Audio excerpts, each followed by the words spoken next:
Deixa eu falar um pouquinho sobre entender o poder da paz, o que significa a paz de Deus em nossas vidas.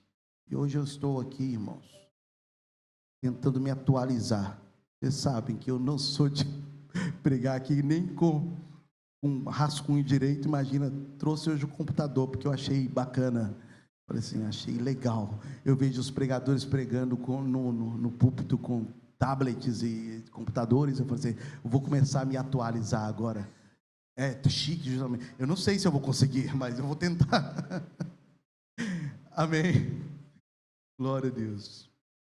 Irmãos, eu falava esses tempos aqui na igreja, existem os atributos compartilháveis de Deus e os não compartilháveis de Deus. Os atributos não compartilháveis, eu vou só resumir aqui em 3. Onipresença, onipotência e a sua onisciência. Onipotência, onipresença e onisciência. Onipotência, porque ele tem todo o poder. Onipresença, que ele está em todos os lugares. E onisciência, porque ele sabe todas as coisas. Amém? Esses são os atributos não compartilháveis da parte de Deus. Mas existem os atributos compartilháveis da parte de Deus. E estes são aqueles que nós vemos Jesus expressar no seu ministério na terra. Principalmente quando vem o apóstolo Paulo, ele vai pregar, e ele vai falar que se nós somos guiados pelo Espírito Santo de Deus, vai ser gerado um fruto em nós, e esse fruto vai partilhar conosco, vai fazer essas evidências do próprio Deus se manifestarem. E uma das evidências e um dos frutos compartilháveis da parte de Deus é o da paz. Você é uma pessoa da paz ou é uma pessoa de guerra? Você tem coragem de perguntar isso para a pessoa que está do teu lado aí? Você é uma pessoa da paz ou você é uma pessoa de guerra? Eu sei que tem uns irmãos aqui que são da guerra, irmãos. Sejam verdadeiros. É verdade. Pastor, olha, eu dou um boi para não entrar numa briga, mas dou uma boiada para não sair dela. Infelizmente, não é verdade? Está amarrado. Em nome de Jesus. Você sabe que o irmão Carlos esses dias virou para mim e perguntou sobre uma pessoa para mim e falou assim: pastor, fulano de tal, ele é igual Pedro. Porque Pedro era um camarada de guerra, viu, irmãos? Pedro era um dos discípulos de Jesus que ele estava pronto para a guerra. Tanto que Jesus, no dia que ele foi preso ali, ele tirou da espada e cortou a orelha lá do servo, do homem chamado Mal, que era o servo do sacerdote. Ele, camarada, ele era da guerra. Por isso que a gente tem que saber quem nós somos hoje e buscar em Deus esse atributo compartilhado da parte dele, que é o atributo da paz. Só que a gente vai aprender aqui, no livro de Juízes, eu não tenho muito tempo para ministrar sobre isso, mas eu vou começar aqui, depois a gente vai desenvolvendo no decorrer dos dias para frente aí. Mas a gente vai aprender que o Deus da paz, ele se revela no meio das guerras. No Velho Testamento, Deus, ele se manifestou de várias formas e de várias maneiras aos seus servos. Por exemplo, ele se manifesta ao Jacó, que tinha um nome chamado enganador. Jacó significa enganador. Ele era o enganador e ele se apresenta a Jacó como sendo o maravilhoso e troca o nome de Jacó agora para príncipe que luta com Deus. E ele fala assim: porque você lutou com Deus e lutou com os homens e prevaleceste, ou seja, você rompeu o seu período de engano, você saiu desse momento, desse ambiente de enganador e prevaleceu, e você lutou com Deus, não desistiu, você perseverou, foi até o fim, e agora você é premiado com um novo nome, uma nova fase vai vir à sua vida. Por isso ele começa a se chamar Israel, príncipe que luta com Deus. Amém? Deus se apresenta para ele num momento de turbulência na vida dele, de engano na vida dele. No livro de Juízes,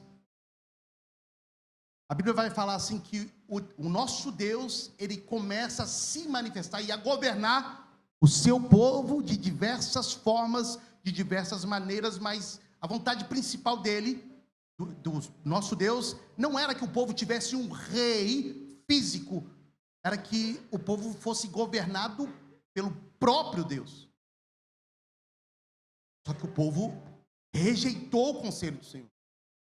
O que me impressiona no livro de Juízes, irmãos, é que muitas vezes nós estamos como o povo do livro de Juízes.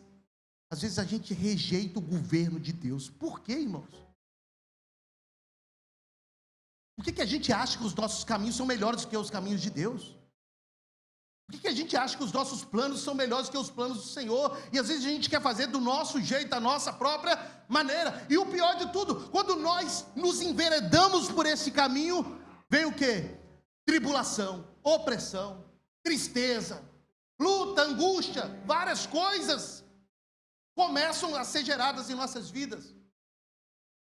E é interessante que quando chega na vez de Gideão governar sobre o povo, ser um instrumento nas mãos de Deus para governar sobre o povo, a Bíblia fala assim que o Senhor vai se apresentar a ele como o Deus da paz. Mas estava rolando algo muito complicado para eles naquele tempo. Deus é desses, irmãos. Geralmente, a maioria de nós, quando viemos a Deus, e faz aí uma retrospectiva na sua mente, quando você vai a Deus, na maioria das vezes, você vem, na maioria das vezes, quebrado, no fundo do poço, se arrastando, a maioria das vezes. Olha, poucos são os testemunhos que eu vejo alguém falando assim: ai pastor, porque eu amo muito o Senhor, por isso que eu vim, sabe, venho para a igreja. Não, a maioria das vezes você tem testemunhos: olha, eu comecei a servir ao Senhor com fidelidade e amor, porque um dia eu fui quebrado, eu cheguei lá no fundo do poço. A maioria dos testemunhos são assim. Poucos são os testemunhos que a pessoa conheceu, no meio do seu processo de conhecimento, conheceu o amor, e ali se quebrantou, entendeu que não existe outro caminho. Poucos são. A maioria tem uma história que antecede a sua conversão verdadeira. Sim ou não, igreja? Se eu for fazer aqui uma enquete aqui, da história de como foi a vinda de cada um para Jesus. Não é verdade, Carlos? É ou não é verdade, Rogela? É ou não é verdade? É o Aparecido que está ali atrás. Não se esconda. É ou não é verdade, Jadel? Existe uma vida pregressa, nossa, ao Senhor. E porque aconteceram essas coisas em nossas vidas, esses encontros transformadores com Deus, por meio de circunstâncias adversas, cada um com a sua, hoje, aquilo que nós fazemos para Deus, parece o quê? Loucura. Parece uma coisa de maluco. Como é que você pode dizimar? Como é que você pode sair da sua casa às 7 horas da manhã para estar lá na igreja às 8 horas da manhã? Se você parar para conversar com a pessoa e contar para ela a vida anterior, fala assim: eu fazia muito pior para acabar com a minha vida. Eu fazia muito pior nas mãos de Satanás. Porque eu estava na opressão. Eu estava envolvido na mão da opressão. Satanás me escravizava. E preste atenção nisso aqui. Eu não tenho muito tempo aqui, mas no livro de Juízes, capítulo de número 6, eu quero só ler aqui um versículo, que é o versículo de número 24. Depois vou lendo a história lá do início. Coloca aqui para mim o versículo de número 24. Amém? Então Gideão edificou ali um altar ao Senhor e lhe chamou de O Senhor é Paz. Ainda até ao dia de hoje está o altar em Ofra, que pertence aos abiezeritas. Qual foi a condução da vida de Gideão para chegar neste lugar aonde ele assume diante de todas as pessoas, o Senhor é o Deus da paz? Como ele chegou até esse lugar? Aí você vai voltar comigo, aí no livro de Juízes, você vai ler comigo aí o versículo, no capítulo 6 ainda, você vai ler comigo. Dificultaram a minha vida aqui, irmãos. Só desvia aqui para mim um pouquinho. Ajuda o pastor a passar a mensagem. Isso, desvia para lá ou para cá. Tá bom, tá melhor. Obrigado. Começou tudo aqui. O versículo de número 1 diz assim, capítulo 6, versículo de número 1. A gente vai ler do 6 até do versículo 1 ao 6, perdão. Diz assim, ó, preste atenção. Olha o fio condutor, olha como é que foi o encontro verdadeiro do povo de Israel com Deus. Olha como é a vida de muitas pessoas até encontrar a Deus. Ó, fizeram os filhos de Israel o que era mal perante o Senhor. Por isso, o Senhor os entregou nas mãos dos midianitas por 7 anos. E deixa eu ensinar aqui uma coisa para vocês. Quando fala que Deus os entregou, significa que Deus abandonou.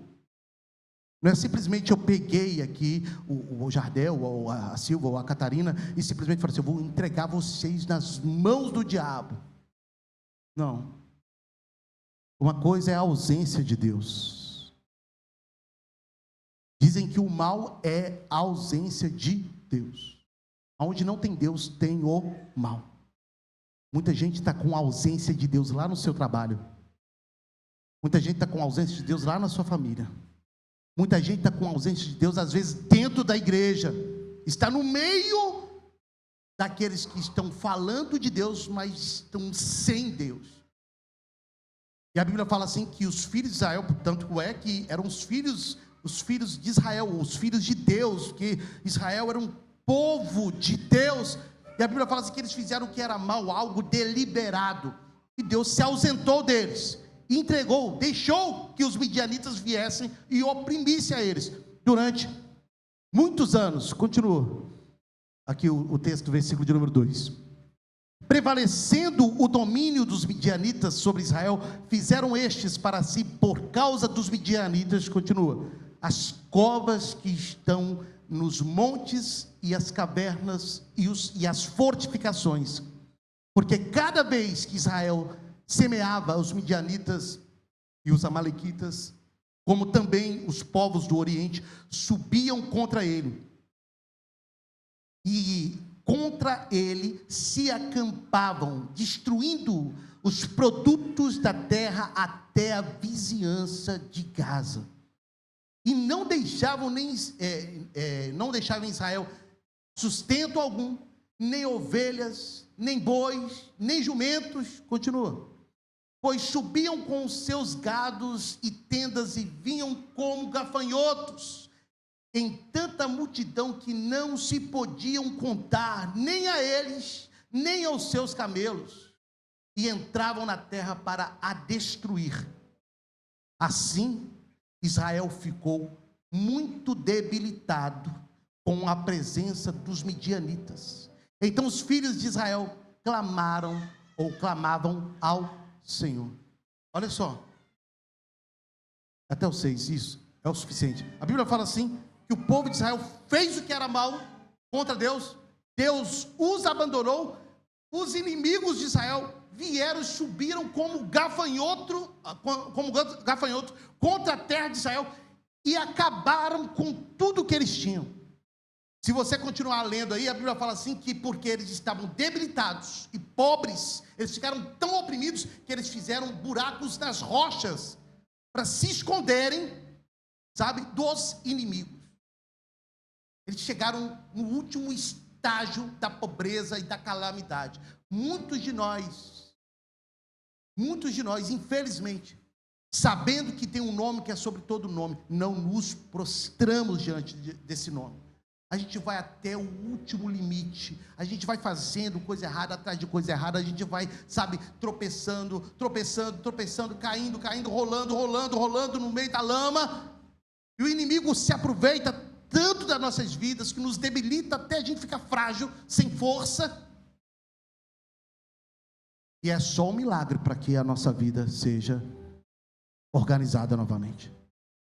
Aí a Bíblia fala assim, que o anjo do Senhor, aí você vai comigo mais à frente, que eu não tenho muito tempo para falar sobre isso, versículo de número 11, aí o Senhor viu o clamor do povo, porque Deus não é indiferente ao clamor, nos seus tempos de calamidades, os seus tempos de aflição, se você se lembrar do Senhor e o clamar, Ele não é surdo, Ele tem ouvidos para ouvir, Ele ouve o seu clamor, o Senhor ouve o clamor do povo, se lembra do povo, e Ele envia o anjo dele, que aqui é a aparição do próprio Senhor Jesus Cristo, no Velho Testamento, vai o próprio Deus se encontrar com o seu povo, e ele acha na brecha alguém revoltado e chateado. O nome desse alguém era Gideão.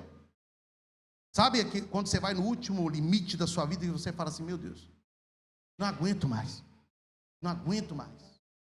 como eu vi ontem uma pessoa falando, né, eu achei interessante, assim, eu te odeio, Deus, porque o Senhor deixou passar por tudo isso. Mas depois a pessoa vai e vira, Senhor, me perdoa, eu não te odeio, mas eu estou com tanta aflição na minha alma, eu não sei nem expressar, não sei por onde começar. É o arrependimento verdadeiro que vem. Quando vem um arrependimento verdadeiro, Deus, Ele não é surdo para não ouvir. Ele ouve. Ele envia o próprio anjo dele. O anjo dele vai de encontro e acha alguém na brecha. Como Deus achou muitos de vocês aqui, na brecha. Vocês estão cansados. Estavam cansados de tanta aflição, de tanta dor. Aí o Senhor responde o clamor que Ele envia. Veio o anjo do Senhor e assentou-se debaixo do carvalho que está em Ofra, que pertence a Joás, a Bizerita. Continua. E Gideão, seu filho, estava malhando o trigo no lagar, ou seja, no lugar de prensar uvas, para o pôr a salvo dos midianitas. Continua aí. Então o anjo do Senhor lhe apareceu, ele disse, o Senhor é contigo, homem valente. Deus ouve o clamor do povo, Deus envia o anjo, e o anjo, ele não vem e fala assim, olha, eu vou trazer uma transformação na sua vida. Não, eles sentam e começam a observar. Irmãos, Deus começa a observar as nossas vidas, os pontos que nós estamos passando, os momentos que nós estamos sendo afligidos, Deus observa.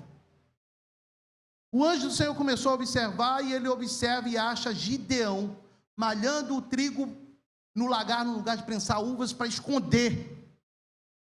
Ele observa, é como se ele falasse, opa, eu achei alguém que não está aceitando a calamidade, a derrota, como uma saída possível. Eu achei alguém que entendeu que as coisas podem mudar, alguém que está na brecha. É aí que muda, é aí que vem mudanças, é aí que vem arrependimento verdadeiro, é aí que vem restauração, é aí que vem um novo tempo. Você está me entendendo, em nome de Jesus? Quando Deus está observando e Ele entende, peraí, tem alguém que está cansado de sofrer, e porque está cansado de sofrer, ele arregaçou as mangas, ele está correndo atrás, ele está fazendo o que pode, ele está fazendo alguma coisa, ele não está simplesmente de braços cruzados reclamando, ele se levantou, ela se levantou, ela está entendendo que há possibilidades, ele não sabe fazer, mas eu achei alguém que eu posso fazer alguma coisa através da vida dele, através da vida dela. Deus está observando, Deus sabe as minhas lutas, Deus sabe as suas necessidades, Ele está observando, Ele pode achar você posicionado, ainda que oprimido, ainda que chateado, ainda que zangado. Veja bem, quando o anjo do Senhor começa a falar com Gideão e dá um encorajamento para ele, fala assim: olha, Deus é contigo, homem valoroso, Deus é contigo. Ele está chateado, olha o que ele fala. Continua. Respondeu-lhe Gideão: ai, Senhor meu, se o Senhor é conosco. Lembra que eu falei que eu ouvi ontem um senhor falando: Deus, eu te odeio, porque não sabia o que falar, não sabia o que fazer. Às vezes a gente chega nesse momento: Deus, eu não consigo fazer, portanto eu te odeio. Já chega, vou jogar a toalha. Quando chega nesse ponto, exclama, mas não entrega a força, não deixa de o fazer, não se deixa de mexer. Deus pode contar com isso. Ainda que ele esteja chateado, ainda que esteja revoltado, Deus pode contar com ele. Deus pode contar com você. Não importa o momento que você estiver vivendo. E aí, ele fala assim: se o Senhor é conosco, por que o Senhor está permitindo tudo isso? Por que tudo isso está sobrevindo sobre nós? Versículo seguinte: o que é feito de todas as suas maravilhas que nossos pais nos contaram, dizendo: não nos fez o Senhor subir do Egito? Continua. Porém, agora o Senhor nos desamparou e nos entregou nas mãos dos midianitas. Antes da gente ler aqui, ele está revoltado.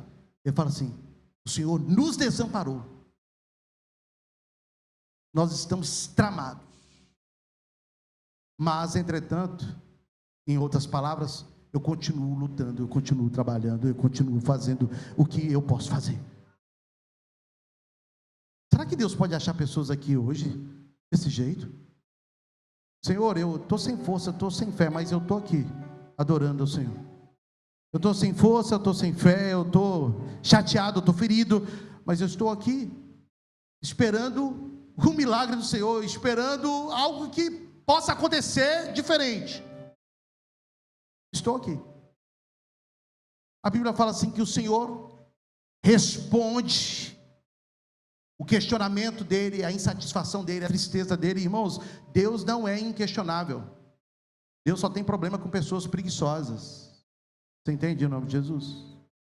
Deus não é inquestionável, ele precisa ser questionado, só que acima de tudo respeitado. Então o Senhor pega e responde o questionamento dele e fala assim: olha, então se virou o Senhor para ele e disse: vai nesta tua força, porque Deus não passa a mão na cabeça da pessoa. Deus traz para ele um encorajamento: vai nessa tua força e livra Israel da mão dos midianitas. Porventura não te enviei eu? E aí o assunto se desenrola todo, e no final que ele tem aquele encontro, a Bíblia fala assim, que ele entendeu que estava falando com um Deus que não é de guerra, mas é um Deus de paz. E o Deus da paz, ele restaura, ele levanta, ele encoraja, e ele também projeta a pessoa. Ele não é inquestionável. Você pode questioná-lo. Se ele achar em você a energia, a força necessária, é aquilo que é necessário para ele usar, para que você possa cumprir o propósito dele. E a Bíblia fala assim, que ali veio o temor no coração dele, ele faz o sacrifício a Deus. Depois daquilo ali, a Bíblia fala assim, que o Gideão vai, ele vence as batalhas do Senhor, Deus o usa poderosamente, e a gente tem um novo tempo sendo estabelecido, a partir de um momento de derrota, de angústia, mas de uma revolta santa. Existe uma revolta que ela é santa, ela é justa, porque ela é colocada diante do Deus que traz a paz e justifica. Mas a revolta que não é justa, essa vai empobrecer você, ela vai fazer de você uma pessoa medíocre, pequena, ela vai tirar sua fé. Mas a revolta santa e justa, vai fazer com que o Deus da paz, que se revela no meio da guerra, te levante e faça sobressair no meio das suas batalhas.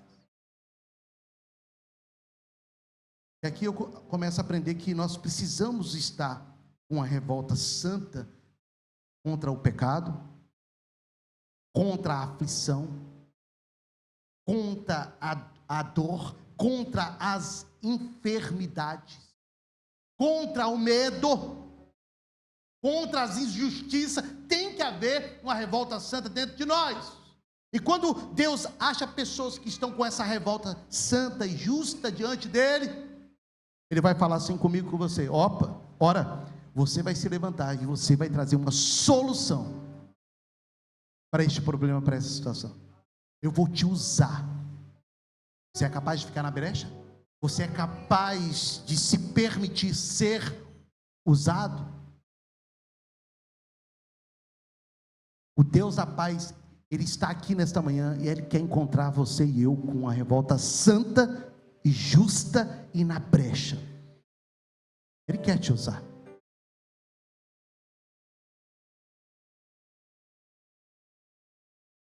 O que eu preciso trazer à minha mente?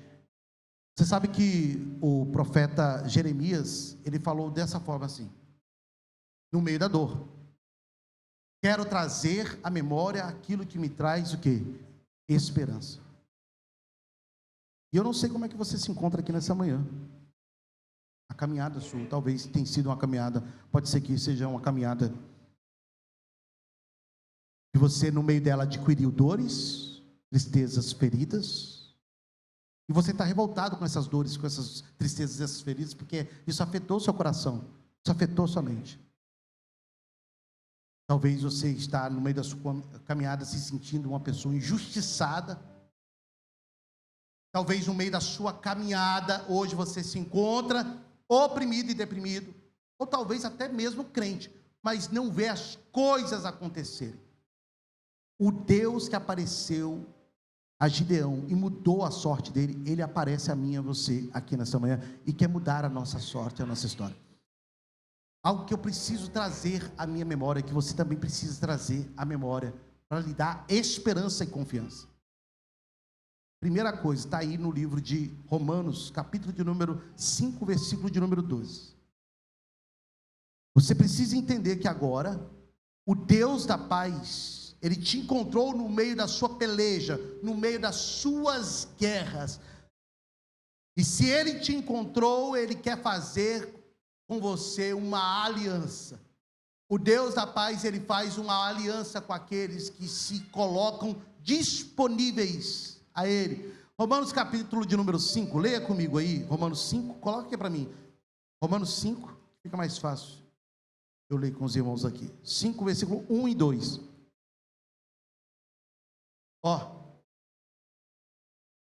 quando Deus vira para Gideão e fala assim: olha, vai nessa tua força, porque você vai livrar esse povo, apesar do questionamento, apesar da revolta, ele termina o texto falando assim: meu Deus, eu encontrei o Jeová Shalom, e ele foi, independente dos questionamentos, independente da revolta dele, ele se colocou na brecha, ele entendeu, o Senhor me justificou, em outras palavras, Deus te justifica, e ali Deus fez uma parceria com o Gideão, Deus também quer fazer uma parceria com você. Então, traga isso à mente, hoje o Deus da paz quer fazer uma parceria comigo. Justificados, pois, mediante a fé, temos o que?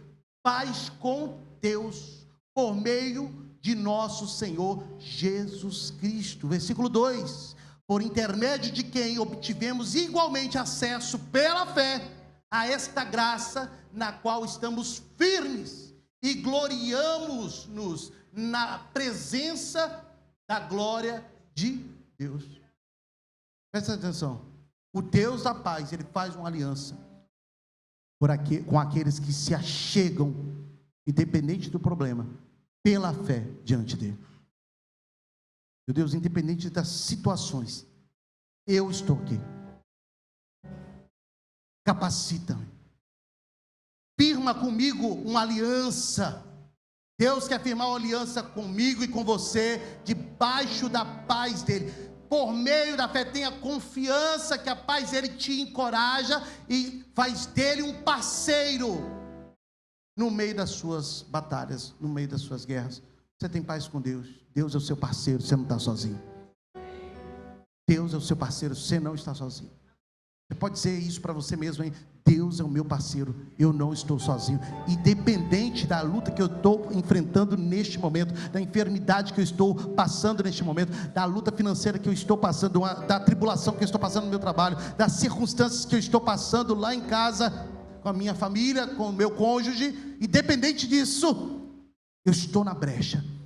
A paz do Senhor, ela me justifica, ela me traz uma aliança onde Ele assume esse lugar de guerrear as minhas batalhas.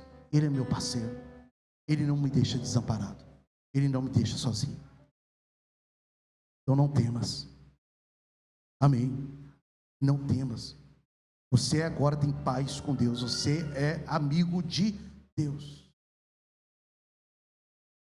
Colossenses capítulo de número 3, versículo de número 15, quero que você leia comigo.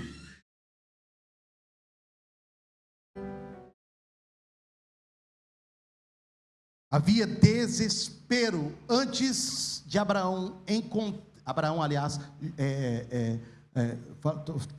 antes de Gideão encontrar o Deus da paz. Havia desespero, dor, muita luta. A Bíblia fala assim que quando ele encontra o Deus da paz, veio a calmaria.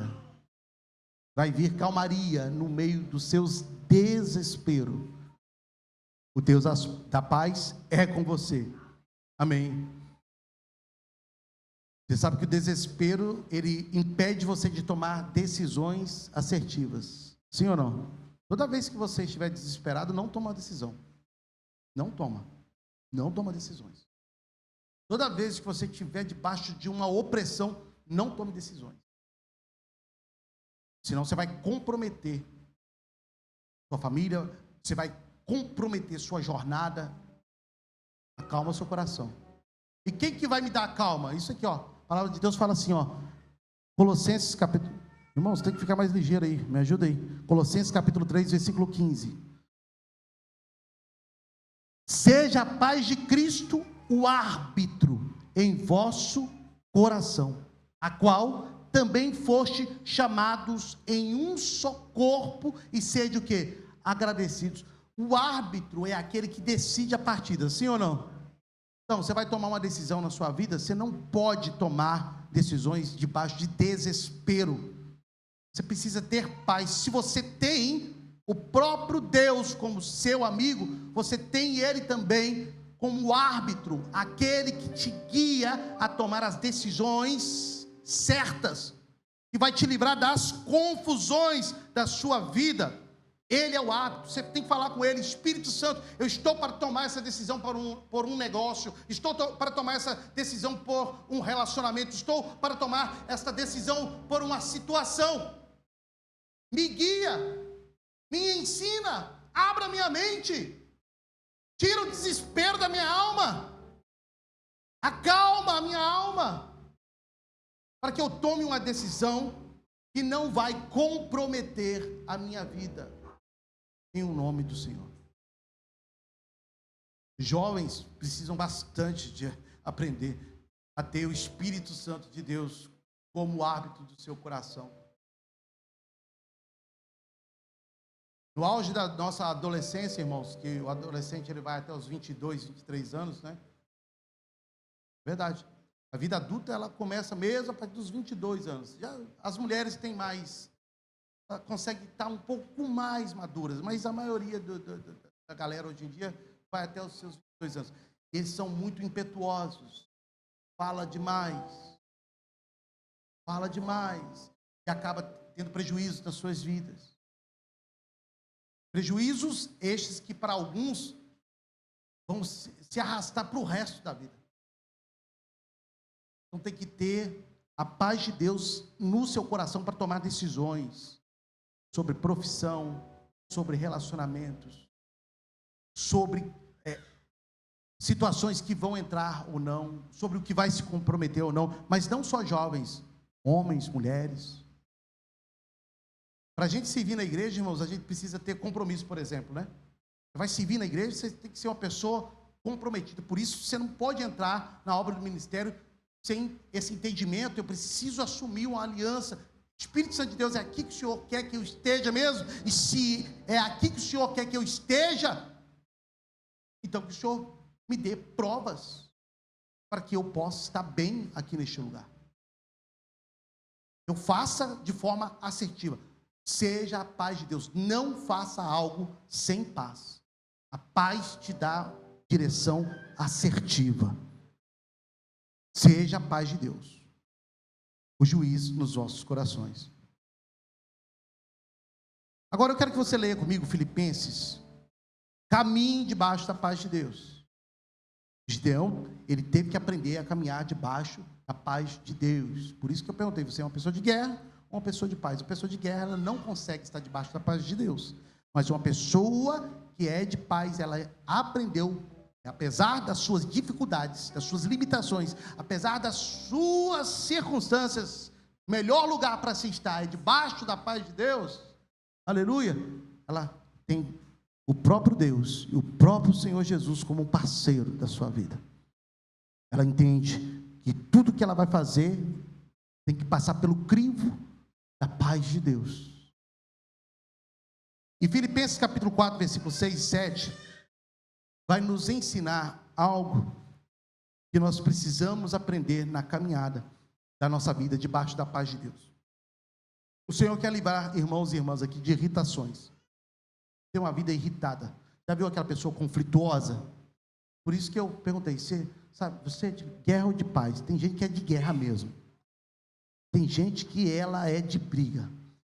E Deus quer trazer paz no seu coração. Você não pode andar irritado, brigando com Deus e o mundo. Você não pode viver assim. Tem que mudar. Você precisa de paz no seu coração. Você está me entendendo em nome de Jesus? Veja bem, continua aqui para mim. Não andeis ansiosos de coisa alguma, em tudo, porém, sejam conhecidas diante de Deus as vossas petições pela oração e pela súplica com ações de graça. Versículo 7. E a paz de Deus, que excede todo o entendimento, guardará o vosso coração e a vossa mente em Cristo Jesus. Irmãos, imagina o Gideão na sua vida irritado para lutar as guerras do Senhor. Não ia dar bom isso. Não ia dar certo. As coisas não iam evoluir, não iam avançar. Depois que ele conhece o Deus da paz, você vai ver que na história o ânimo dele se acalma. E agora ele é direcionado pelo poder de Deus. E na calma ele vai dando os passos segundo a direção de Deus. Preste atenção aqui. Você que anda irritado por conta da ansiedade. Ansiedade é querer viver o amanhã hoje. Acalma o seu coração. Seja menos ansioso, menos irritado. Tenha mais calma no seu falar. Desacelera o seu pensamento. Desacelera o seu ânimo. Fique mais em paz. Uma pessoa irritada, ela traz prejuízos a si própria. Ela traz prejuízo à empresa que ela trabalha. Ela traz prejuízo aos relacionamentos. É uma pessoa iracunda. Tome cuidado. Seja a paz de Deus, não só juiz, mas entrega a Deus a sua ansiedade, a sua preocupação, a sua irritação, e deixa que a paz de Deus, que excede todo entendimento, domine os seus pensamentos, suas atitudes e ações. Domine. Fala com Deus hoje. Deus, domine sobre as minhas atitudes. As minhas ações precisam estar debaixo do domínio do Senhor, da paz do Senhor. Eu lembro, irmãos, eu estava numa determinada situação E o rapaz estava muito ansioso por fazer uma determinada coisa ali. E eu falei assim, calma. Ele falou, não, mas tem que fazer agora. Eu falei assim, calma. Temos que fazer o negócio agora, mas temos que fazer com calma. De qualquer jeito não dá certo. Eu sei que no frigir dos ovos, ele se adiantou, se acelerou, e ele pegou aquilo que estava na mão lá, e era algo que poderia machucar, e ele soltou aquilo de qualquer maneira, que pegou aqui na minha boca. Partiu o meu dente. Partiu o dente, enfim, sangue, tudo. Eu estava fora daqui de Lisboa, trabalhando em outro sítio. Tive que sair de lá. Prejudicou o trabalho e tudo, me prejudicou. E eu vim para Lisboa, tive que reparar meus dentes e tudo. Depois, eu fui conversar com ele, falei assim, está vendo? Olha o desespero. Desespero traz isso, traz prejuízo. Atrapalhou o trabalho, me atrapalhou, enfim. Ele, não, me desculpa e tal, eu tenho essa mania. Às vezes eu fico desesperado para fazer alguma coisa, e eu tenho que fazer na hora. Aí eu sempre falo, eu até brinco, né? O apressado acaba comendo cru. É verdade. E às vezes a pessoa, na sua pressa, na sua ansiedade, na sua irritabilidade, ela prejudica o desenvolvimento da vida dela emocional. Ela machuca a esposa, ela machuca o esposo, ela machuca os filhos, machuca os pais. Ela briga contra a igreja, ela briga com as pessoas na rua. Na sua ansiedade, ela parece um touro selvagem. Que você não seja essa pessoa. Coloque suas irritações, suas ansiedades diante de Deus. Deus, me torne uma pessoa sensata, calma, uma pessoa que ande e viva em paz. Só que por último eu quero que você abra comigo no livro de Romanos, capítulo de número 16. Só que nós não vamos ler passivamente, não. Você vai ficar de pé. Romanos capítulo de número 16. Uma pessoa que está debaixo de paz, ela conhece o Deus da paz em meio às guerras que ela está enfrentando. Amém? E há algo que eu tenho aprendido com Deus, é isso aqui. Romanos capítulo de número 16. E a gente vai ler o versículo de número, deixa eu ver aqui, 21. Coloca aqui para mim, Romanos, capítulo de número 16.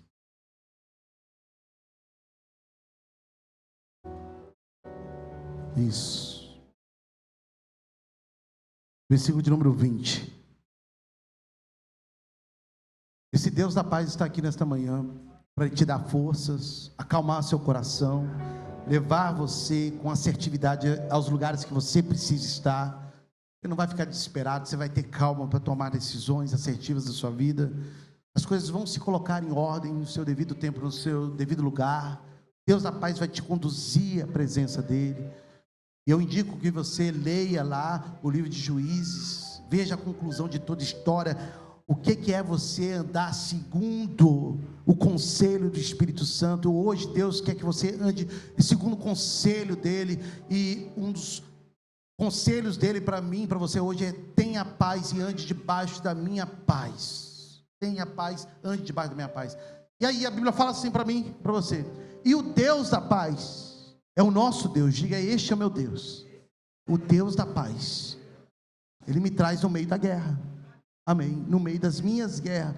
E o Deus da paz em breve esmagará debaixo dos vossos pés a Satanás. Aleluia, você crê nisso também? A graça de nosso Senhor Jesus seja convosco. O Deus da paz que nos encontra no meio das nossas guerras. O Deus da paz que hoje te assiste no meio das suas ansiedades, dos seus conflitos, das suas irritações. Ele diz para mim e para você: em breve. Em breve. É só um pouquinho, irmãos. Em breve Ele vai esmagar o poder, a força de Satanás. Aonde? Debaixo dos nossos pés. Você tem que começar a orar isso e declarar: eu creio, meu Pai, que o Senhor que é o Deus da paz, que o Senhor que é o príncipe da paz, em breve vai subjugar essa contenda, essa opressão, essa aflição debaixo dos meus pés. Você precisa ser ousado. Você precisa ter paz e paciência para esperar esse tempo chegar. Há pessoas que estão impacientes na vida dela. Deus está falando com você: calma, fique tranquilo. Em breve, essa dor não dura para sempre, essa luta não dura para sempre. Esse momento, ele é apenas um momento e não vai durar para sempre. Eu sou o Deus da paz. Eu vou derrotar este inimigo. Vou usar a sua vida para afrontar este mal. E eu vou esmagá-lo debaixo dos seus pés. Só que o Senhor está achando hoje homens e mulheres que estão na brecha. Gideão estava na brecha. Será que Deus pode encontrar você na brecha? Ainda que chateado, ainda que nervoso, irritado. Se Ele acha você na brecha, Ele pode trabalhar, moldar o seu coração, mudar a sua mente, governar você e levar você a esse lugar de descanso, de vitória e de mudança. Amém? Feche seus olhos aí.